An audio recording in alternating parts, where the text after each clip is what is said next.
नमस्ते है सबैलाई। उहाँ मेरो पिताश्री हुनुहुन्छ। म कहाँ पर्नु भएको थिएँ, पटक्क परेर बस्नु इच्छा, छड्के टोपी लाएर जुवारीले नि हल्का हाँस्न नि हाल्नुहुन्छ गत्थर गत्थर, हाँस्दा हाँस्दै पिलित्त नै रुनुहुन्छ। फेरि हाम्रो कलाकार जस्तै हुनुहुन्छ।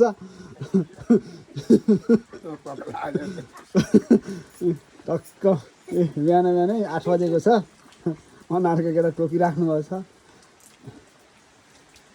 पेटमा साजी फलफुल हाल्ने हो भने धेरै बेर बाँचिन्छ भन्छन्। एकचोटि सिकिस्तै हुनुभएको थियो, बा भनेर बोलाउन पनि पाइन्न कि भन्ने लाउँथ्यो। धेरै टाढा भइयो, देख्न पाइएन, भेट्न पाइएन, बिजोग स्थिति थियो। तर अहिले त तन्नेरै हुनुहुन्छ है, टक्क झिल्के हुनुहुन्छ बा। अब यस्तै होस्, भगवान्ले साथ दिउन्, सबै कुरो दाहिने हुन्, 84 गर्न पाइयोस्, 84 90 जति भयो भने पाइयोस्। जे भयो भने हामी छौँ, ढुक्क नमान्नुहोस्, ढुक्क भएर बस्नुहोस्।